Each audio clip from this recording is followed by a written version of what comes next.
American Athletic Conference, ranked number 13 in the AP poll, number 14 in the coaches poll this week. Houston was in action this past Saturday against Memphis. Houston won the game 35-34. Up next for the Cougars will be this Saturday. They will be at UConn for a 3:30 p.m. Eastern Time start.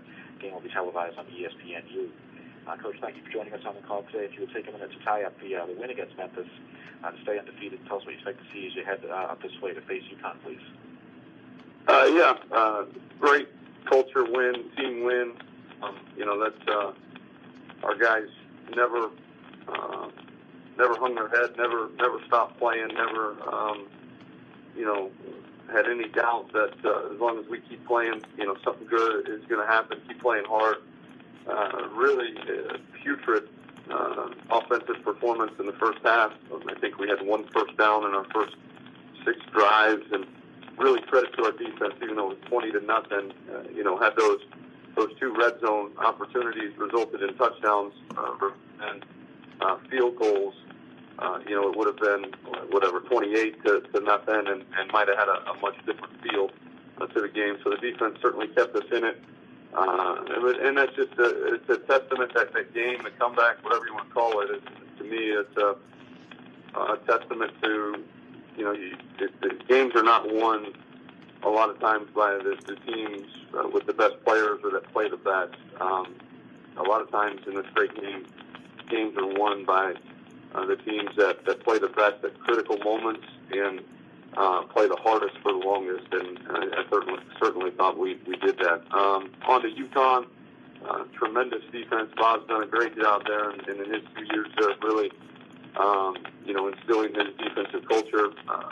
They are a very, very, very sound, well-coached defense that I think ranks in the top, 3 or 4 in our conference in every defensive statistical category. So we will have our work cut out for us, especially, with our continued offensive struggles and the young offensive line and so on and so forth. So, hopefully our defense can keep us in the game. Feel like even though the last 2 weeks have been a tough gauntlet for our defense against Cincinnati and Memphis, that feel like we still have an elite level defense, and we're going to beat them on Saturday.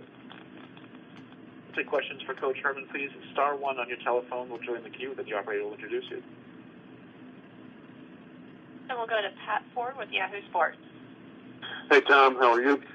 I'm great, Pat. How are you?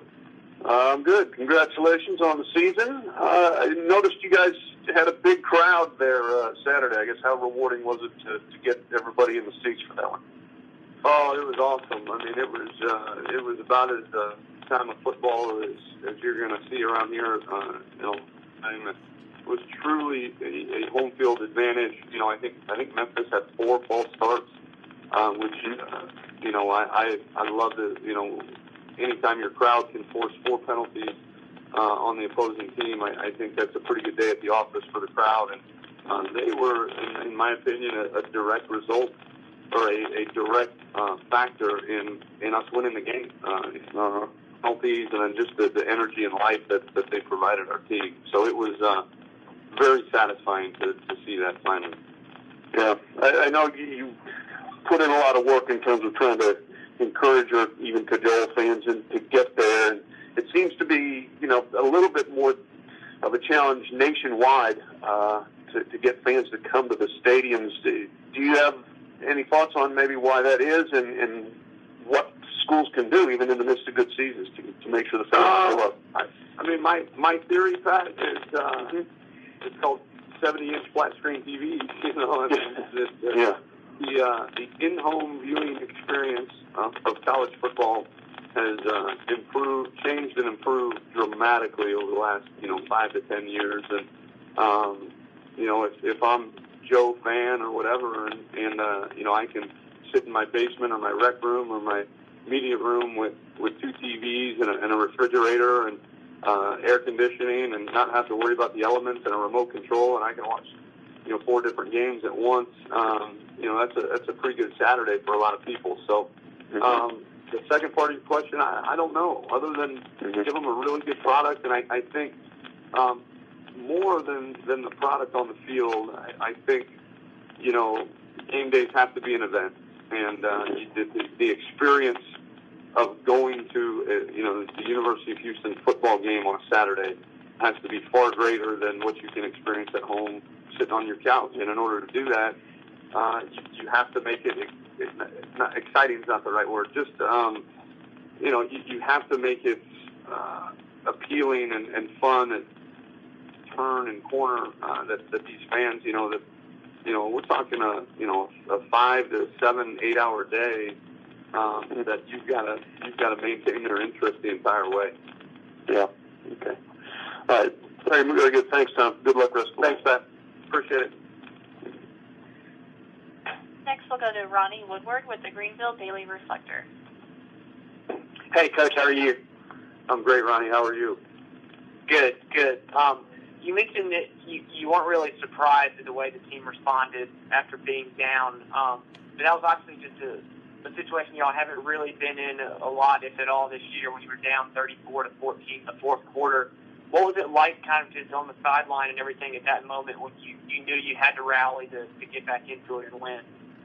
I just, I kept walking up and down the sidelines and making sure everybody smiled. I mean, this is a fun sport that we play. Now, obviously, it's a lot more fun when you're winning, but,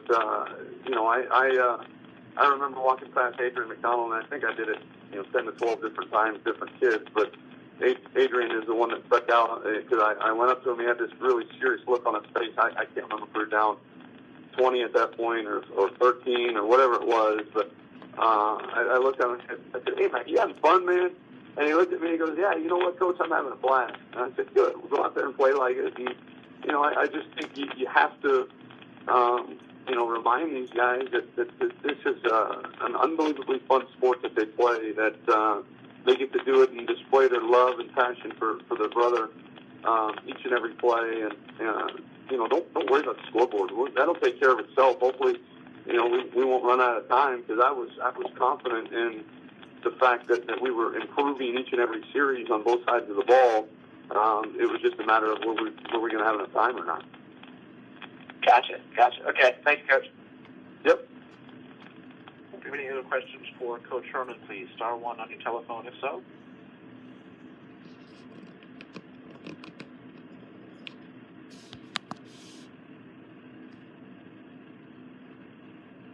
We good? No, we do have a couple more questions. Good, thanks. Okay. And next, we'll go to Paul Doyle with Hartford Courant. Hi, Tom. How are you? I'm great, Paul. How are you? Good. Wanted to just check on the status of Greg Ward and your quarterback situation. Where do things stand right now? He jogged around a little bit yesterday at practice. Practice on Sundays here, light practice, and jogged around. I think we'll know more after a full day of treatment. We give the kids Monday as their day off of any physical activity. So today, other than going to class, his job is to get in there and get treatment on his ankle. And then obviously we've got tonight and then tomorrow. So we'll know a lot more going into practice tomorrow. I doubt he'll be 100%. But how effective can he be with his feet will probably be a game time decision.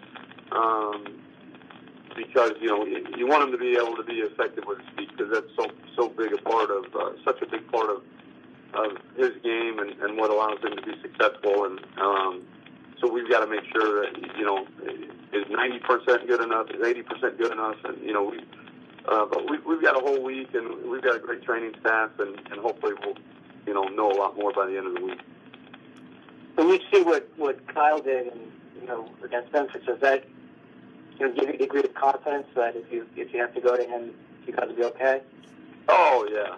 I mean, I think we were, we've been fortunate. I think had we, had to go with Adam Schultz earlier in the year before he got hurt, I think we were all, when Adam was the backup, I think none of us really would have batted an eye. And then, Adam got hurt, and we put Kyle into the backup spot, and he's had a great, couple months of preparation now at the quarterback position. If you remember, the first month of the season, he was playing wide receiver, and so. But he's done a really good job, and I don't think anybody it's just kind of, it's the same way with the offensive line. It's the same way with, William Jackson, potential first or second round draft pick at corner, didn't play against Memphis. Jeremy Winchester went in and helped, we're good. It's the way we train. We're fine. Now, if we get down to third, fourth, fifth string, I would be a little bit concerned, but we're not there yet. All right. Okay. Thanks a lot, Tom. Yep. Next, we'll go to Pat Ford with Yahoo Sports.